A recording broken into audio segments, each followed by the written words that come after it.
अच्छा, वैसे जनूबी एशिया में शायद ही कोई ऐसा शख्स भी हो जिसने कश्मीर का जिक्र न सुना हो। यानी नस्लें गुजर गईं लेकिन मसला कश्मीर जहां था वहीं खड़ा है। इनफैक्ट कुछ लोग तो ये भी कहते हैं कि हालात बेहतर होने की जगह मजीद खराब हो रहे हैं। लेकिन कश्मीर का मसला आखिर शुरू कहां से हुआ और यहाँ तक कैसे पहुंचा? क्या शुरुआत वाकई 1947 में हुई या बात इससे भी पुरानी है? मेरा नाम आलिया नाज़की है और हमने सोचा कि इन्हीं सवालों के जवाब आपके लिए एक सीरीज में जमा करते हैं जो आप हमारे सोशल मीडिया प्लेटफॉर्म्स पर जब चाहें सुन सकते हैं।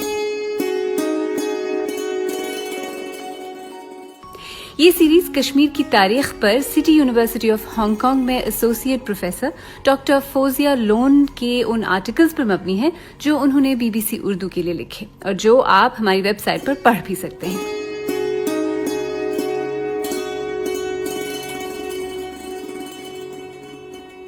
तो सबसे पहले तो ये बताएं कि क्या आपको ये पता है कि अंग्रेजों ने 1947 से करीबन 100 साल पहले 1846 में कश्मीर को बेच दिया था।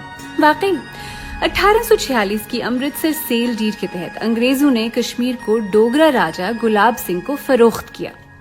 कश्मीर किन शराइत पर बिका और इसके कश्मीरियों पर क्या असरात पड़े, ये सब समझने के लिए ये जानना अहम है कि कश्मीर की तारीख हमलावरों से भरी हुई है।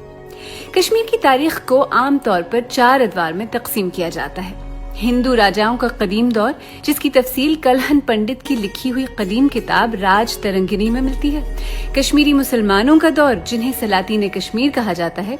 मुगल दौर, जिसे शाहान मुगलिया कहा जाता है। और पठानों का दौर, जिसे शाहान दुर्रानी कहा जाता है। इनमें से तमाम गैर कश्मीरी अदवार में जो बात मुश्तरक थी वो कश्मीरियों पर होने वाले मजालिम और उनका इस्तेहसाल है, जो कि तारीख की कई किताबों में दर्ज है। इन मजालिम और इस्तेहसाल के बावजूद 8वीं से 14वीं सदी तक कश्मीर किसी न किसी हद तक खुद मुख्तार और खुशहाल था। 14वीं सदी में इस्लाम कश्मीर पहुंचा और आबादी का एक बड़ा हिस्सा मुसलमान हो गया। मुगलिया सल्तनत ने सन 1586 से 1751 तक कश्मीर पर हुकूमत की। सन 1752 से 54 के दौरान अफगानिस्तान के अहमद शाह अब्दाली ने मुगलों से कश्मीर को हासिल करके कश्मीर पर जाबराना तसल्लुत कायम किया। कश्मीर में अफगान दुरानी दौर सन 1819 तक चला, जब पंजाब के महाराजा रंजीत सिंह की क़यादत में सिखों ने शोपियन की जंग में अफगान गवर्नर को शिकस्त दी।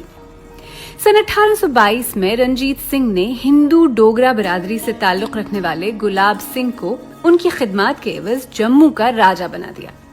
गुलाब सिंह ने इसमें राजौरी, पुंछ, बदरवा और किश्तवाड़ का इजाफा किया।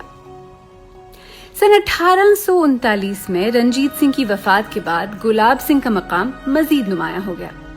सन 1845 में बरतानिया ने ये कहकर सिखों के साथ जंग छेड़ दी कि महाराजा वक्त ने महाराजा रंजीत सिंह के साथ 1809 में तय पाने वाले मुआहदे अमृतसर की खिलाफवर्जी की है, जिसके जरिए सिख सल्तनत की मशरकी सरहदें तय होनी थी।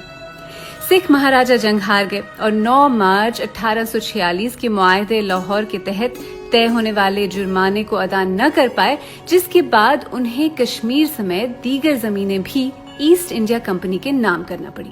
यानी अब कश्मीर ईस्ट इंडिया कंपनी की मिल्कियत बन गया। सिखों के खिलाफ जंग में गुलाब सिंह ने ईस्ट इंडिया कंपनी की काफी मदद की और इसके बदले में ईस्ट इंडिया कंपनी ने गुलाब सिंह को राजा से महाराजा बना दिया। और 1846 के मुआहदे अमृतसर, जिसे ट्रीटी ऑफ अमृतसर भी कहा जाता है, उसके तहत तकरीबन 75 लाख रुपए में यानी लगभग 1 लाख पाउंड में उन्हें कश्मीर बेच दिया।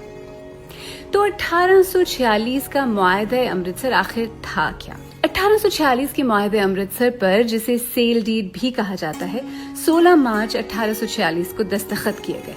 इस मुआहदे का इतलाक दरियाए सिंध के मशरिक और दरियाए रावी के मगरिब के पहाड़ी खित्ते और इसके मातहत इलाकों बशमूल चम पर था, लेकिन इसमें लाहौर का इलाका शामिल नहीं था, जिस पर 9 मार्च 1846 के मुआहदे लाहौर के आर्टिकल 4 के तहत बरतानिया का दावा था। गुलाब सिंह को दिए जाने वाले इस सारे खित्ते की मशरकी सरहदों का तयन करने के लिए दोनों अतराफ के अरकान पर मुश्तमिल एक टीम को सर्वे का जिम्मा दिया जाना था। सरहदों में किसी भी तरह की तब्दीली के लिए बरतानवी हुक्काम की रजामंदी लाजमी थी और महाराजा और हमसाया रियासतों के दरमियान किसी